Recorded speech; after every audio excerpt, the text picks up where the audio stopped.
What's up, my beautiful people? Today, we're going to be going over my predictions for the May version of the 2025 Saturday Night's main event. Before we get into it, let's take note on some issues we have going on here. Some glaring issues, if you will. Number one being, it's only 4 matches. There's 4 matches on the card, that's it. There's no 5 like the usual pay-per-view. Now, granted, it's not a traditional pay-per-view in the sense that it's more of a televised TV show, but put it as you will, the point is, there's only 4 matches, so there's not a lot to predict here. Secondly, there's no women's matches at all that are announced as of Wednesday, which is when I'm recording the video. Which is very interesting. This usually doesn't happen on Saturday night's main event, which begs a question. Where are the women's matches? And honestly, the only logical explanation I could give you guys is there is a rumored Evolution pay-per-view to take place over the summer. So maybe WWE are just giving the women a lot of the limelight, and all the storylines are going to be put into the Evolution card. That's like the only reason I could give you guys. Other than that, no idea. Before Monday Night Raw, I thought it was going to be Lyra and Becky. They were going to go at it again, but no, they went at it, but it's not for Saturday night's main event. That's probably going to be for Money in the Bank. So there's that. But other than that, like, that's all I gotta say. So let's get into the actual predictions, starting with what I believe could be the match of the night: Drew McIntyre versus Damian Priest. Okay, now this is a feud that leaked from WrestleMania through Backlash all the way to Saturday night's main event. Okay, this is a feud that's been going on for months on end.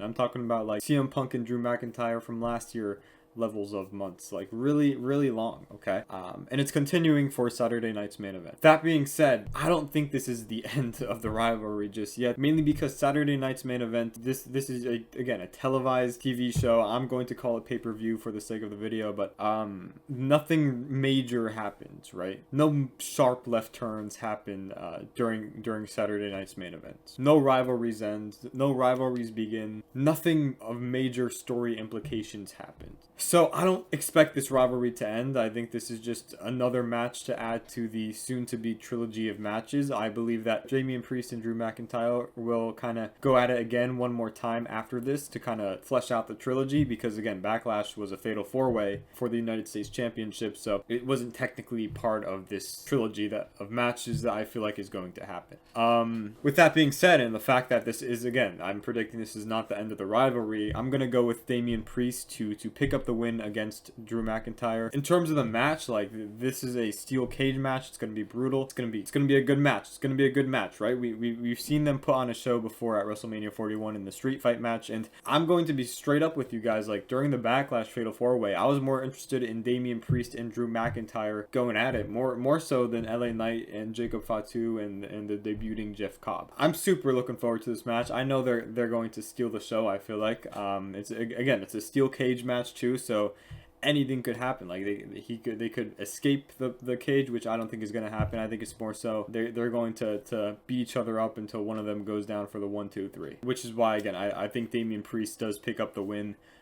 To kind of tie them up and to make sure that Damian Priest is still like a threat.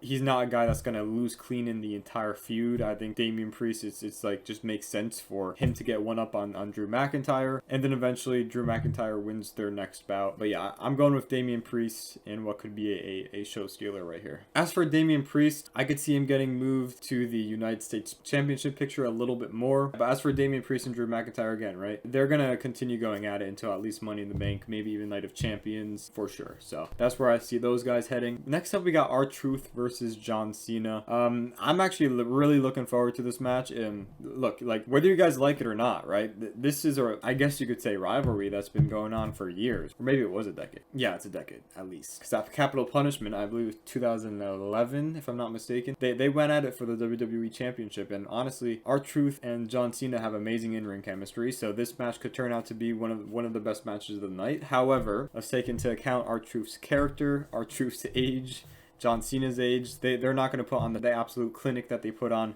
more than a decade ago. But it's not to say that this match wouldn't be good. There's also something to take into account, and it's the fact that John Cena is a heel And if they want him to look strong, the best bet would be to have him obliterate a comedic character like R-Truth. But like I don't know, I see R-Truth putting up a fight here.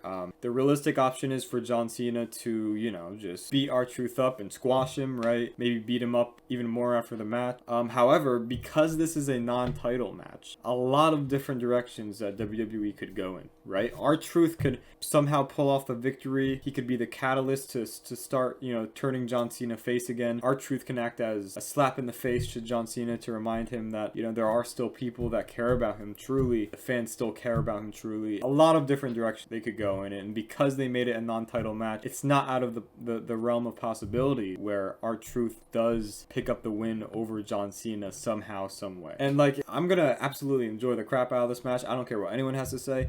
I loved R-Truth and John Cena's Capital Punishment match, so I already know they have chemistry. They have a long history, way before R-Truth started calling John Cena his childhood hero. So they have a lot to go off of for this match. You know, John Cena AA'd him through the table. That kind of sparked this little rivalry going on here. Although it's not really a rivalry, it's more so R-Truth represents the fans, the fans that never gave up on John Cena. Basically, John Cena is fighting the fans. He's fighting R-Truth as a heel, right? To kind of put them to bed. I'm really intrigued how it's going to go, whether it's going to be a squash, whether it's going to be something more. I'm looking forward to it completely. So, but put it frank here, I do think John Cena does win against R-Truth for my predictions.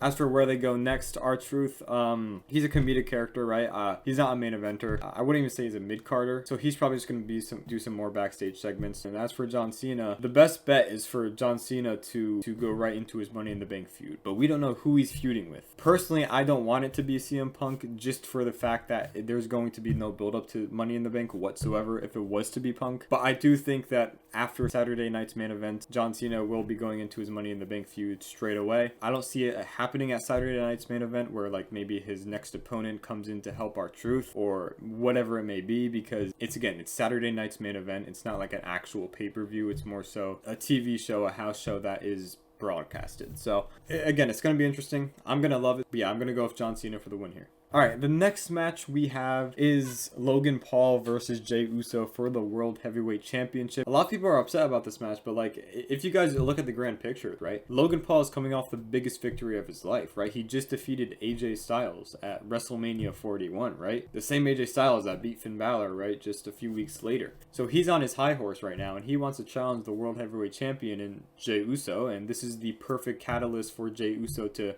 become that main eventer and not just be like all talk no bark, more like all talk and all bark, you know what I'm saying?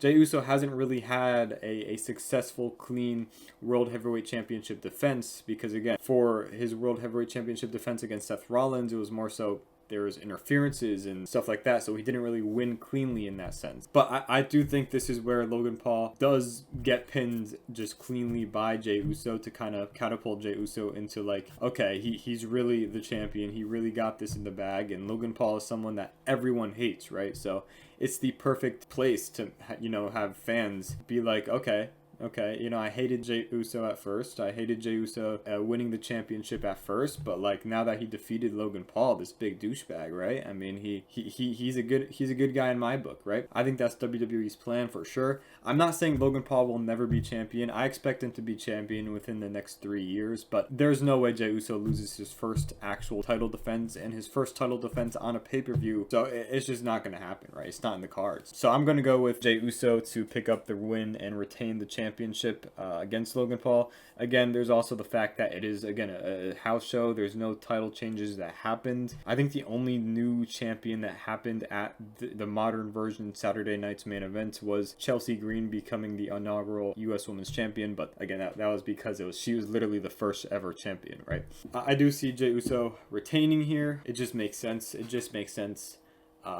As for where they go next, I could see Logan Paul getting into a Money in the Bank qualifier match. I could see Logan Paul eventually feuding with someone else to help him elevate him more to the main event scene, make him more deserving of the main event scene. I don't know who exactly. It's kind of hard to say at the moment. I could see him potentially being a third member of a certain faction over on Raw, but we'll see. At the end of the day, we'll see, right? And as for Jey Uso, he's going to be facing Gunther after Money in the Bank. So if Jey Uso does not defend the title at Money in the Bank, which is entirely possible, maybe he's in a three-man tag match or something like that, then that'll make sense, right? And Jey Uso versus Gunther might happen.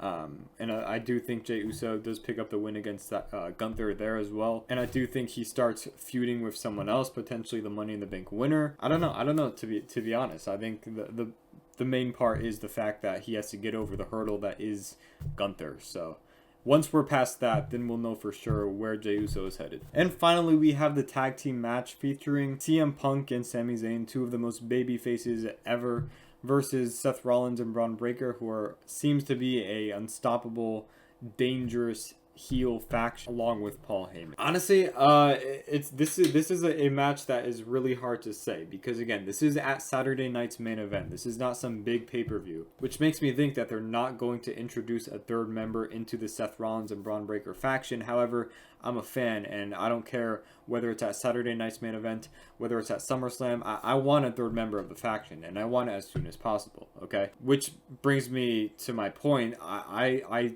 could see a world where Seth Rollins and Braun Breaker do introduce that third person into the mix. It makes complete sense, right? It's a tag team match with no implications yet. And again, I know I said Saturday night's main event isn't really that kind of pay-per-view where it like catapults storylines, but it just makes too much sense to not introduce a third member for this match, and it's going to be a good match. It's going to be a good match for sure. I could see potentially, obviously, I think Seth Rollins and Braun Breaker do pick up the victory. I see them pinning Sami Zayn, because no way in hell CM Punk is getting pinned. WWE are building them up to be the next evolution, right? The next biggest heel faction in the business, and having them lose their first ever match together as a duo in Seth Rollins and Braun Breaker is just not the right move. They'll lose a lot of momentum if that happens. People won't really take them seriously as heels. So again, I see Seth Rollins and Braun Breaker picking up the win here. I would not be surprised if a third member does get announced. There's some good options out there. You know, there's Karrion Kross, who's been getting a lot of traction lately. There's Austin Theory, but I think he's more so going to be a face once he turns on Grayson Waller. There's, again, as I mentioned before, Logan Paul, who might potentially help them out before his match. I mean, there's a lot of directions this could go in, but I do think a third member does get announced here, introduced in some way, shape, or form. So yeah, I think Seth Rollins and Braun Breaker do pick up the victory. And that's going to be my predictions for the May 2025 version of Saturday night's main event, okay? If you guys enjoyed, like, subscribe. I'll see you in the next one. Peace out.